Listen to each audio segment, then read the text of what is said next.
So, welcome back to my YouTube channel. This is the third part of polity series. जो लोग पहली बार ये video देख रहे हैं मैं उन्हें बता दूं, हम पॉलिटी के पूरे 500 क्वेश्चंस कवर करेंगे. ऑलरेडी पार्ट 1 और पार्ट 2 आ चुकी है चैनल पे. सो आप पहले वहाँ विज़िट करें क्योंकि हम बिल्कुल कंटिन्यूटी में वीडियो चला रहे हैं. एंड सॉरी, मैं कल वीडियो अपलोड नहीं कर पाई थी ड्यू टू सम रीज़न्स. सो इसीलिए आज वीडियो अपलोड कर रही हूँ. आप लोग अच्छे से पढ़िएगा ये क्वेश्चंस भी, और सब्सक्राइब माय चैनल. बिल्कुल पहले ही वीडियो खोलते के साथ ही आप पहले सब्सक्राइब कर लें क्योंकि बाद में आप भूल जाते हैं, ताकि आपके लिए और भी हेल्पफुल रहे आगे चैनल हमारा. क्योंकि आगे कल से आपको हिस्ट्री की सीरीज़ भी मिलेगी चैनल पे, और आगे और भी चैनल पे न्यू न्यू अपडेट्स आते रहेंगे. So let's start. Question number 51 देखते हैं क्या है. Question number 51 is Which among the following article of Constitution of India abolished the untouchability? कौन से इंडियन कॉन्स्टिट्यूशन के आर्टिकल में अनटचेबिलिटी को अबॉलिश किया है? कौन से आर्टिकल में ये कहा गया है कि छुआछूत जो है, जो पुराने ज़माने में चला आता था, अनटचेबिलिटी, वो अब एक जुर्म है. वो ऐसा नहीं कर सकते हम. सब समान हैं, सबको इक्वल राइट हैं, इक्वल फंडामेंटल राइट दी गए हैं, इक्वल फंडामेंटल ड्यूटीज़ दी गई हैं. सो कौन सा आर्टिकल है वो? Article number 17. Article number 17 is the right answer. C is the right answer. Article 17 says that constitution of India abolish the untouchability. So let's move to the next question. Question number 52 is which among the following act incorporated 11 fundamental duties in Indian constitution. मैंने आपको पिछली video में बताया था originally हमारे fundamental duties कितनी थी? 10. ठीक है, ओरिजिनली फंडामेंटल ड्यूटीज़ कितनी थी? 10. पार्ट क्या था? पार्ट 4 था. अगर फंडामेंटल ड्यूटी पूछी जाए ओरिजिनली तो क्या था? ओरिजिनली 10 थे, पार्ट 4 था, और आर्टिकल था हमारा 51. अब यहाँ पूछा जा रहा है कि 11 फंडामेंटल ड्यूटी इंडियन कॉन्स्टिट्यूशन में जो ऐड करी गई है वो कौन से अमेंडमेंट के तहत ऐड करी गई है? So right answer is C, amendment 86. Amendment 86 के तहत 11th fundamental duty Indian constitution में ऐड करी गई है, और इसी के साथ साथ ये पार्ट 4A हो जाता है, और यहाँ पे आर्टिकल 51A हो जाता है. तो हमारी टोटल फंडामेंटल ड्यूटीज़ करेंटली कितनी है? 11 फंडामेंटल ड्यूटीज़. बट ओरिजिनली कितनी थी? 10. तो एग्जामिनेशन में कभी ओरिजिनली वर्ड पूछ लेता है, और क्वेश्चन को हमेशा ध्यान से पढ़ा करिए. अगर क्वेश्चन में पार्ट 4 दिया है, सिर्फ और सिर्फ 4 मेंशन है, तो वो आपसे ओरिजिनली पूछ रहा है. ज़रूरी नहीं कि वो ओरिजिनल वर्ड यूज़ करें. और अगर पार्ट 4A लिखा है पूरा, दैट मीन्स कि वो ये पूछ रहा है करंट क्या है, क्योंकि ये जो A है ना, पार्ट 4 का जो A पार्ट बनाया गया था, ये इसी के लिए बनाया गया था, 11th फंडामेंटल ड्यूटी के लिए. अमेंडमेंट क्या है? 86 अमेंडमेंट है. और ये था क्या? ये 6 से 14 साल के बच्चों के लिए, 6 से 14 साल के बच्चों के लिए कंपलसरी एजुकेशन का प्रोविज़न लेकर आई थी गवर्नमेंट. वो इस अमेंडमेंट के तहत लेकर आई थी. 86 अमेंडमेंट, 11th फंडामेंटल ड्यूटी. याद रखिएगा ओरिजिनली 10 है, और 10 का जो आर्टिकल था वो आर्टिकल 51 है, और पार्ट होगा हमारा ओरिजिनल का पार्ट होगा 4. पर अगर 11 पूरे पूछे जाए किसी एग्ज़ामिनेशन में, अभी करंटली 11 फंडामेंटल ड्यूटीज़ हैं, तो पार्ट है हमारा पार्ट 4A, आर्टिकल 51A. आपको इतनी बार इसीलिए रिपीट करा रही हूँ ताकि आपको यही याद हो जाए, कन्फ्यूज़न बिल्कुल भी ना रहे माइंड में, और आप इजीली एग्ज़ाम में क्वेश्चंस टैकल कर पाएँ. सो नेक्स्ट क्वेश्चन देखते हैं. Next question is who was elected as the permanent chairman of constituent assembly. मैंने आपको ये क्वेश्चन पहले भी कराया है. पर वहाँ पे परमानेंट यूज़ नहीं था वर्ड, बट मैंने आपको बता दिया था कि परमानेंट कौन थे। और अगर कभी परमानेंट वर्ड यूज़ हो जाए कि कॉन्स्टिट्यूंट असेंबली के परमानेंट चेयरमैन कौन थे, जैसे कि यहाँ पे परमानेंट वर्ड यूज़ किया गया है, तो वो कौन थे हमारे? B is the right answer, doctor Rajendra Prasad. Doctor Rajendra Prasad elect हुए थे पहले परमानेंट चेयरमैन कॉन्स्टिट्यूंट असेंबली के। पर अगर परमानेंट वर्ड यूज़ ना किया जाए तो कौन थे? सच्चिदानंद सिन्हा। सच्चिदानंद सिन्हा 9 दिसंबर 1946 को जो मीटिंग हुई थी उसके जो प्रेसिडेंट थे वो थे सच्चिदानंद सिन्हा। उसके बाद जो हमारी सेकेंड मीटिंग हुई थी वो कब हुई थी? सेकेंड मीटिंग जो हुई थी वो हुई थी 11 दिसंबर 1946 को। उसमें परमानेंट प्रेसिडेंट चुने गए थे, वो कौन चुने गए थे? डॉक्टर राजेंद्र प्रसाद। ठीक है, तो परमानेंट चेयरमैन कौन थे कॉन्स्टिट्यूंट असेंबली के? डॉक्टर राजेंद्र प्रसाद। अब इसी के साथ आपको रिवीजन भी हो रही है क्वेश्चन की कि कॉन्स्टिट्यूंट असेंबली कब सेटअप हुई थी। कॉन्स्टिट्यूंट असेंबली सेटअप हुई थी 1946 में। साथ साथ हम रिवीजन भी करते चलेंगे प्रीवियस ईयर वीडियोस की, आपके लिए काफ़ी हेल्पफुल रहेगा, जिससे आप भूलेंगे नहीं और आप जितनी बार वीडियो देखेंगे आप उतनी बार प्रीवियस भी, क्योंकि क्वेश्चंस ना थोड़े थोड़े रिलेट करते हैं आपस में एक दूसरे से, तो उसी के साथ साथ जो क्वेश्चन रिलेट करते होंगे हम उसमें पूरी पिछला भी रिवीजन करते चलेंगे साथ साथ, ताकि आप लोगों को ज़्यादा दिक्कत ना हो। इसीलिए प्लीज़ सब्सक्राइब माय चैनल, क्योंकि अगर आप सब्सक्राइब नहीं करेंगे, बेल आइकन पे प्रेस नहीं करेंगे, तो आपको चैनल की अपडेट्स नहीं मिलेंगी, उससे आप ही का लॉस होगा। So next question is, who has been given the power to enforce the fundamental rights by the Constitution of India? Who has been given the power to enforce the fundamental right by the Constitution of India? So the right answer is C, Supreme Court and High Court of the India. Supreme Court of the High Court of the India has the power to enforce the fundamental right by the Constitution of India. Next question is, which of the following article prohibit the employment of children in factory and hazardous industries? So कौन से article में ये provision लाया गया था कि आपको पता है 6 से 14 साल तक के बच्चों पे एजुकेशन कंपलसरी है, ठीक है।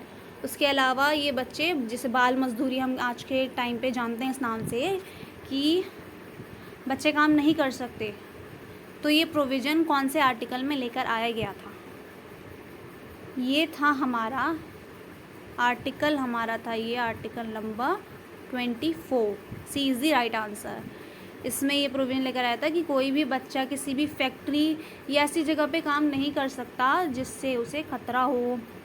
आज भी बच्चे काम करते ही हैं, हम देखते हैं, बट इसमें बेसिकली इस चीज़ पे फोकस रखा गया था कि बच्चों को ऐसी फैक्ट्री से दूर रखा जाए जिससे उनकी आइज़ पे असर पड़ता हो या उनकी हेल्थ पे इफ़ेक्ट पड़ता हो, क्योंकि काफ़ी बच्चे जैसे चूड़ी की फैक्ट्री में काम करते हैं तो उससे उनकी आइज़ जो होती हैं वो काफ़ी ज़्यादा इफ़ेक्ट हो जाती हैं। बहुत सी ऐसी इंडस्ट्रीज़ हैं जो आप आसपास भी देखते ही होंगे, तो ये प्रोविज़न उन बच्चों के लिए था। और ये किस में आया था? ये आर्टिकल आया था आर्टिकल 24 में।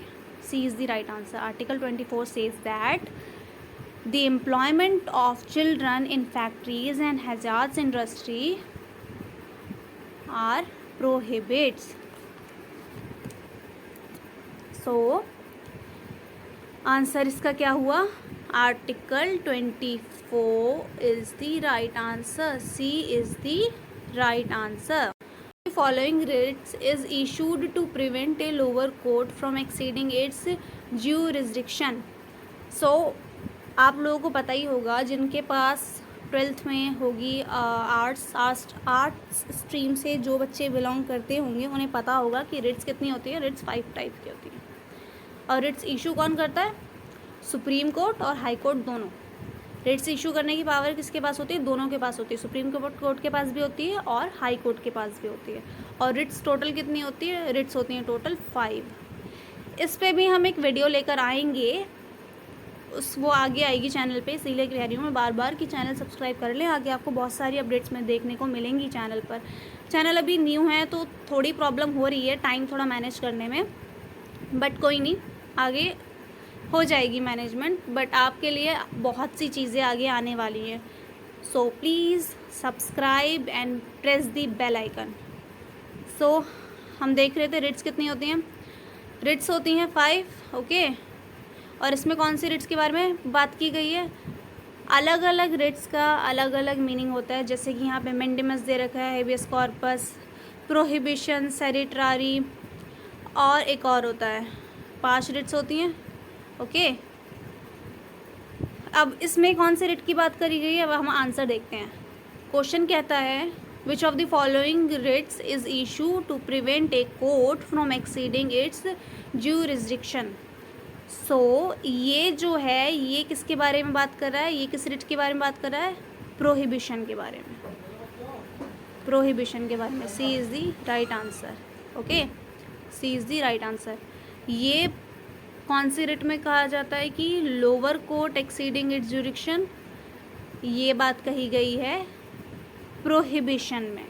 कौन सी रिट में कही गई ये बात? प्रोहिबिशन में। So C is the right answer, prohibition is the right answer. अब हेबियस कॉर्पस क्या होता है, मेंडिमस क्या होता है, सेरिटरी क्या होता है, इन सब पे आपको मिल जाएगी वीडियो, जल्द ही मिलेगी, एक डिटेल वीडियो मिलेगी, क्योंकि ये एग्ज़ाम पॉइंट ऑफ व्यू से बहुत इंपॉर्टेंट होते हैं। अक्सर एग्ज़ाम्स में पूछा जाता है कि कौन सी रिट किस चीज़ से बिलोंग करती है, या ये चीज़ कौन सी रिट में कही गई है। इस टाइप के क्वेश्चंस आपको एग्ज़ाम में बहुत देखने को मिलते हैं, स्पेशली लॉ एग्ज़ाम में रिट्स ज़रूर पूछी जाती है।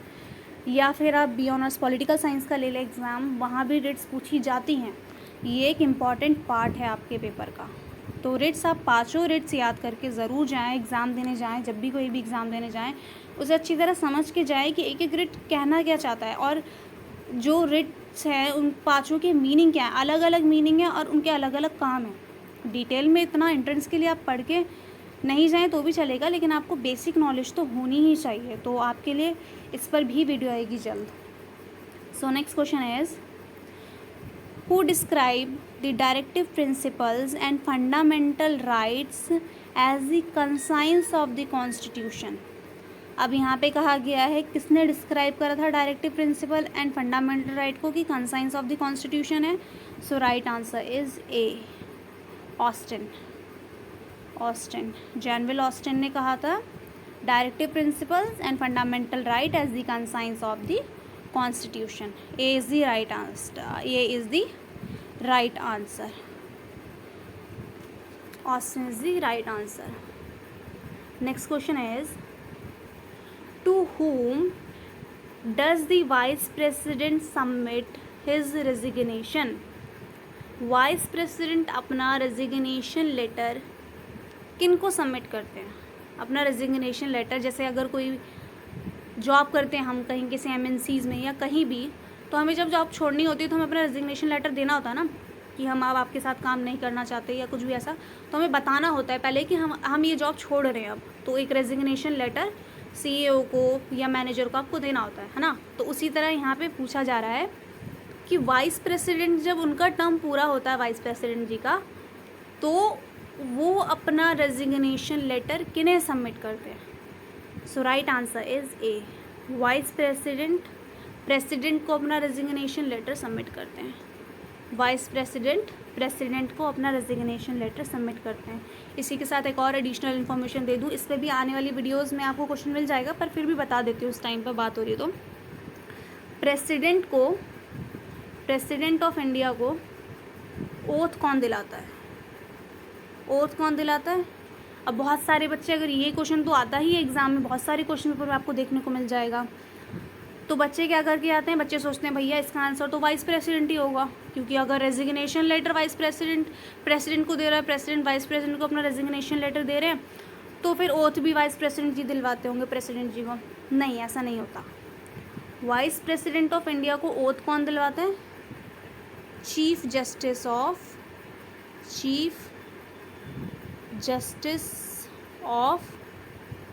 Supreme court. कौन? Chief justice of supreme court. President को कौन ओथ दिलवाता है? Chief justice of supreme court. हमेशा याद रखिएगा, प्रेसिडेंट को ओथ वाइस प्रेसिडेंट नहीं दिलवाते हैं, प्रेसिडेंट को ओथ दिलवाते हैं supreme court of, chief justice of supreme court के जो जज होते हैं वो दिलवाते हैं ओथ, ठीक है। अब इसका आंसर क्या था? इसका था answer A is the right answer. President is the right answer. Next question is what is the term of prime minister as mentioned in the constitution.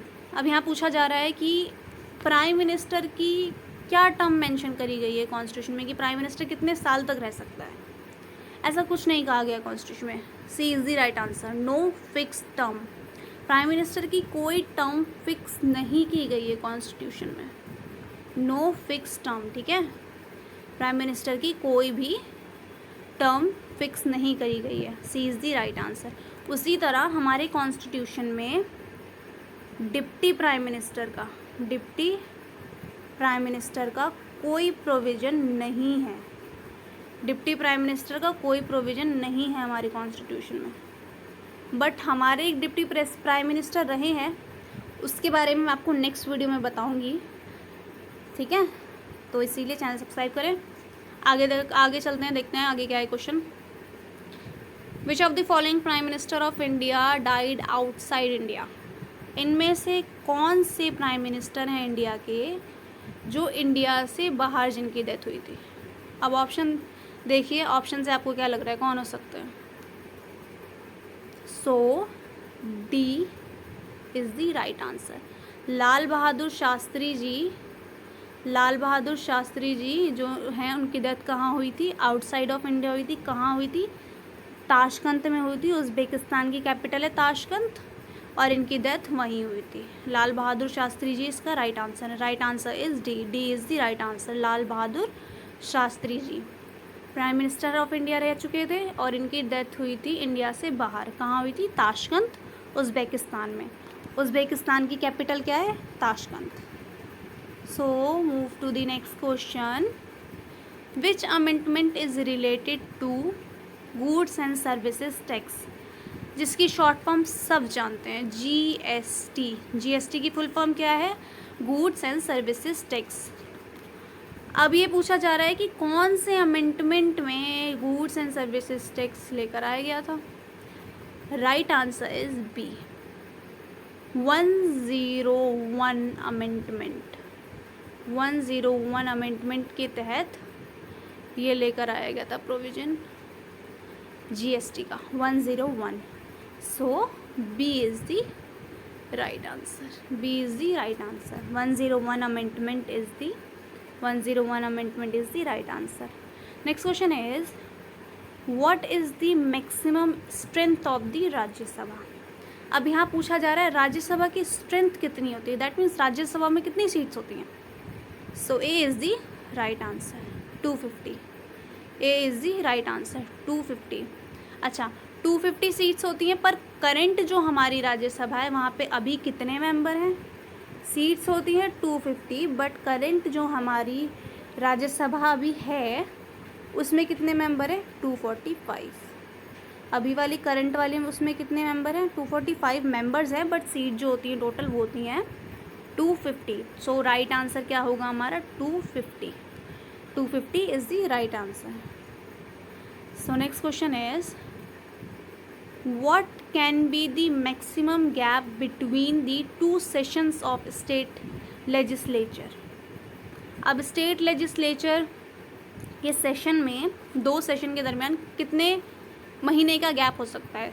ज़्यादा से ज़्यादा कितने महीने का गैप हो सकता है दो सेशन के बीच में? So C is the right answer, 6 months। 6 months is the right answer. C is the right answer. 2 session के बीच में कितने मंथ्स का गैप हो सकता है? वो भी मैक्सिमम है, ये मैक्सिमम गैप होना चाहिए 6 month। इससे ज़्यादा गैप नहीं हो सकता 2 सेशन के बीच में, ये बिल्कुल हाईएस्ट है। 6 months is the right answer. Maximum पूछा गया ना यहाँ पे, maximum gap between the 2 session of the state legislature. So C is the right answer, 6 month। 6 month is the right answer. Next question is 11th schedule contains how many functional items of the panchayat? अब देखते हैं, देखें schedule कितने हैं, 12 schedule है। 11th schedule किससे relate करता है, पंचायत से। 11th स्केड्यूल किससे रिलेट करता है, पंचायत से। 8th स्केड्यूल किसके लिए है, लैंग्वेजेस के लिए। लैंग्वेजेस के लिए कौन सा स्केड्यूल है, 8th, ठीक है। 3rd स्केड्यूल है हमारा ओथ से related, oath and administrative post से related. Oath and administrative post से रिलेटेड कौन सा स्केड्यूल है, 3rd स्केड्यूल, ठीक है। 10th स्केड्यूल को क्या कहते हैं,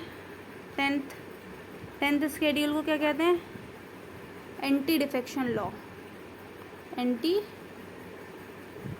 defection law, anti defection law को किसको कहते हैं, 10th स्केड्यूल को। 11th स्केड्यूल किससे रिलेट करता है, पंचायत से, okay.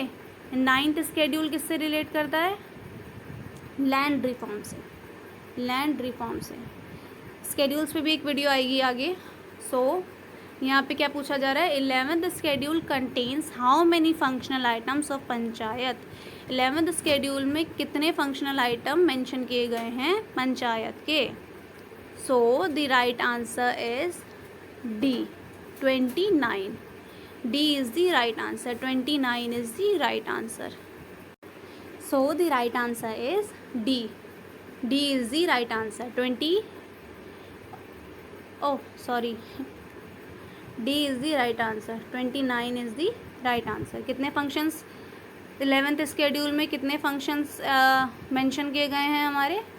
11th schedule contain how many functional items of panchayat.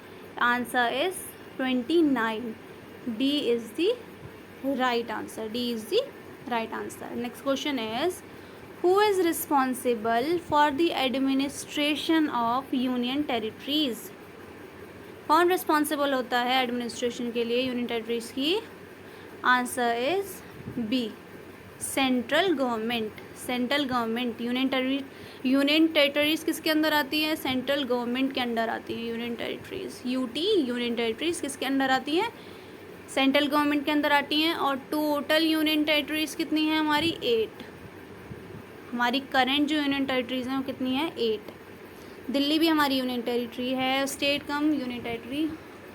Delhi complete state नहीं है, स्टेट में भी बोल सकते हैं, और यूनियन टेरिटरी तो थी, दिल्ली से बना दिया गया था यूनियन टेरिटरी। पहले स्टेट थी, फिर यूनियन टेरिटरी बनाया गया, और अभी एज अ स्टेट भी गिनी जाती है और यूनियन टेरिटरी। पर कभी भी कोई इंडेक्स आउट होता है तो यूनियन टेरिटरी ही, ये दिल्ली जो मेंशन होता है वो यूनियन टेरिटरी में ही मेंशन होता है, ठीक है।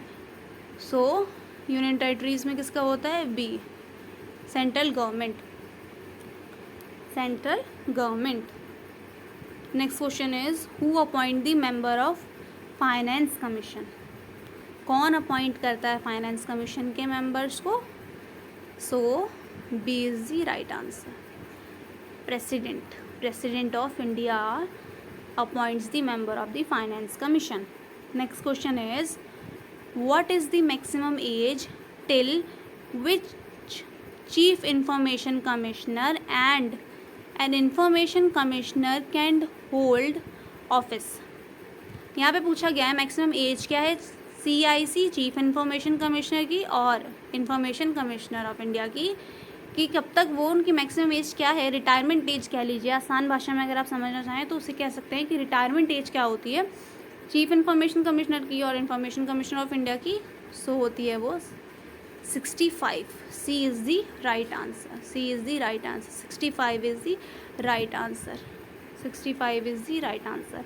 आप लोगों के लिए क्वेश्चन है, फर्स्ट CIC बताइए। First CIC that mean first chief information commissioner बताइए कौन थे। फर्स्ट चीफ इंफॉर्मेशन कमिश्नर कौन थे, कमेंट बॉक्स में ये मुझे आप लोग बताएंगे। आने वाली वीडियोस में इसका आंसर आपको मिल जाएगा, लेकिन फिर भी मैं आपकी नॉलेज देखूं कितना आपको आता है। तो CIC फर्स्ट CIC कौन थे ये आप मुझे कमेंट बॉक्स में लिख कर बताएंगे, ओके। नेक्स्ट क्वेश्चन है, which committee recommended the estimation of CBI।